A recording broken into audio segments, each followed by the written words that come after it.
જો મિત્રો, આજે આપણે મમરા કેવી રીતે વઘારવા એ રીત આપને બતાવું છું.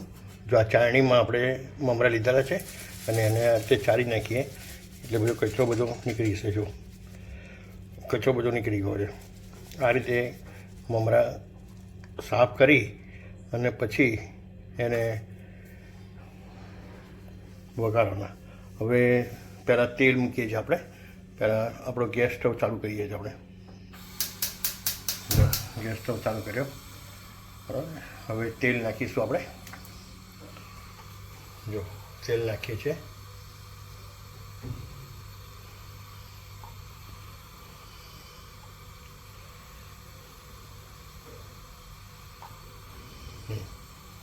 હવે તેલ થોડું ગરમ થાય એટલે પછી આપણે એમાં લીમડો નાખીશું. થોડું ગરમ થવા દઈએ પછી લીમડો નાખીશું આપણે.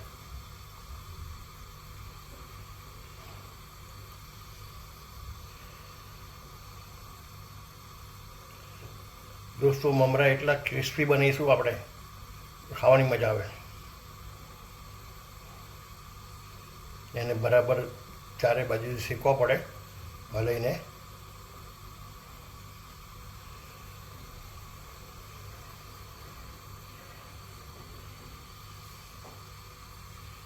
હવે જો આપણે તેલ ગરમ થયું છે, હવે લીમડો નાખીશું આપણે.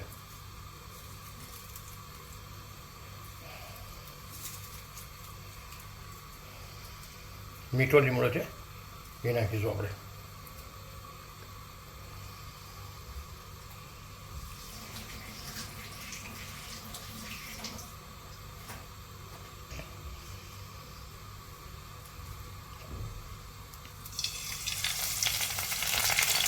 જો આ મીઠો લીમડો નાખ્યો આપણે.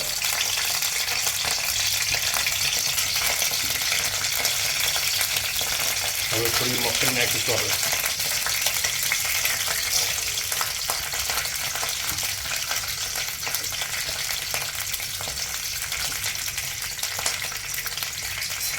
મગફળી બસ શેકાય ચારે બાજુથી એ રીતે આપણે થોડું ટામેટોથી હલાવીશું થોડું.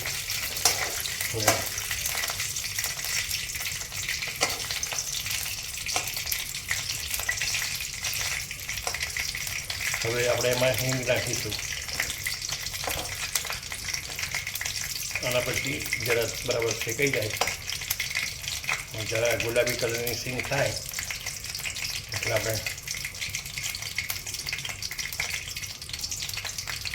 હિંગ નાખીશું આપણે.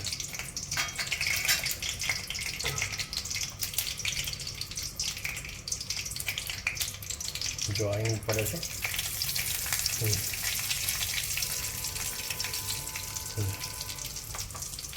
હવે જે મમરા આપણે ચારેલા હતા એને આપણે ધીમે ધીમે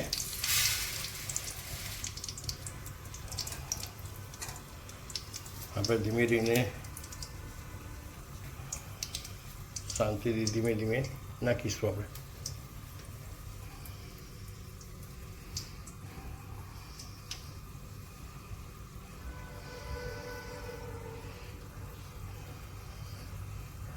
થોડી હળદર નાખીશું આપણે એટલે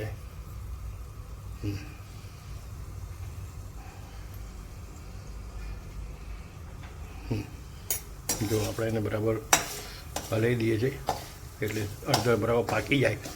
અને હવે આપણે નાખીશું મમરા. મમરા થોડા જ લીધા છે. હવે અમે દર 2-3 દિવસે મમરા કરીએ છીએ. હવે જો હા, જો તાવે તો જારો કેવી રીતે પકડવાનો જુઓ તમે. જો આમાં અમારે માસ્ટર છીએ અમે શીખવા માટે.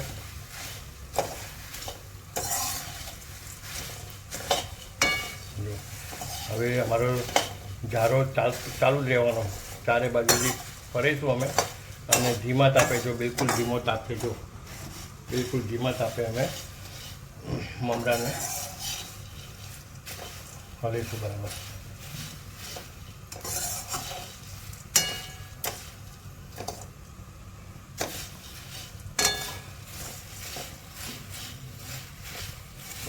બધું ચારે બાજુ એને કવર કરીશું. હવે હલાવીએ ત્યાં સુધી થોડો આરામ કરી દઈએ આપણે. અમે પછી નેક્સ્ટ સ્ટેપ આપણે બતાવીએ અમે તમને. જો ધીમા તાપે જ વ્યવસ્થિત થાય છે, જારો બરાબર ફરે છે બધે, એટલે શું મમરા તમારા બહુ ક્રિસ્પી થશે. તો અમે આપને એ પણ બતાવીએ છીએ જેવો મમરા કેવા શેકાઈ ગયા છે. હમણાં થોડા શેકાય પછી તમને અમે બતાવીશું. બિલકુલ ક્રિસ્પી હશે, તમને અવાજ આવશે તોડી એટલે. આપણે ઘરનું જ મમરા હોય વઘારેલા તો સારું રહે. બહારથી લાવીએ એમાં કેવું તેલ વપરાયું હોય. આ તો આપણે સિંગ તેલમાં બનાવ્યું છે, ગુલાબ સિંગ તેલમાં.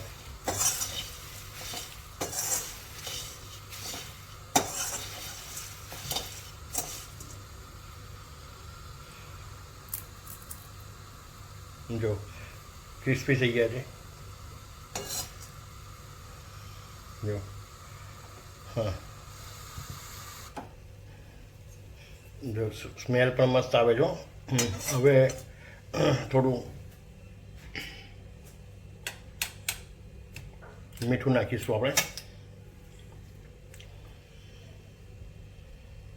મીઠું બરાબર ધ્યાનથી નાખવાનું. તમારે જેટલું જોઈતું એટલું નાખજો તમે.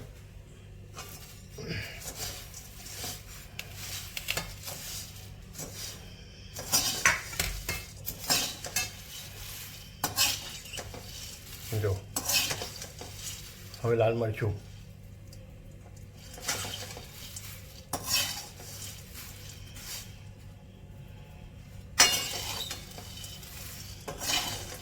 જેમ મમરા તમે ઓછા વઘારો ને એટલું સારું. એના વાસણ પ્રમાણે તમારે મમરા લેવા પડે.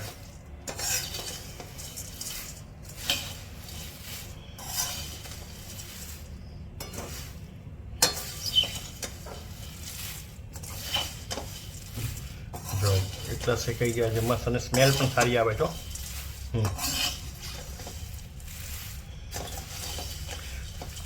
અને 3-4 દિવસ થાય એટલે પછી ફરી આપણે વઘારીએ તો શું છે કે વ્યવસ્થિત આપણને ઘરનું સારું ખાવાનું મળે, ક્રિસ્પી. પછી આમાં ઝીણી સેવ અને રતલામી સેવ પણ નાખીને ખવાય, આમાં સારું રહે. ઘરનું પૌષ્ટિક ખાવાનું.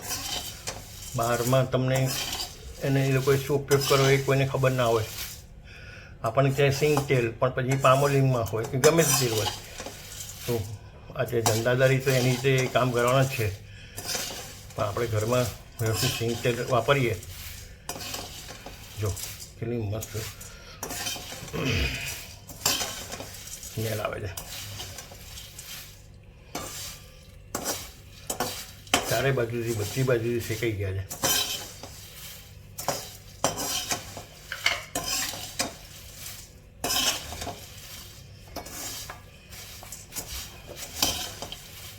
જો દોસ્તો મસ્ત બને છે. તમે પણ તમારે ઘરે આ રીતે બનાવો મારી રેસીપી પ્રમાણે. અને તમે ક્યાંથી કયા સ્થળેથી તમે જુઓ છો આ વિડીયો એ જણાવશો, આપનું નામ જણાવશો. અને અમારી રેસીપી સારી લાગી હોય તો લાઈક, શેર અને અમારી ચેનલને સબસ્ક્રાઈબ કરજો. Thank you.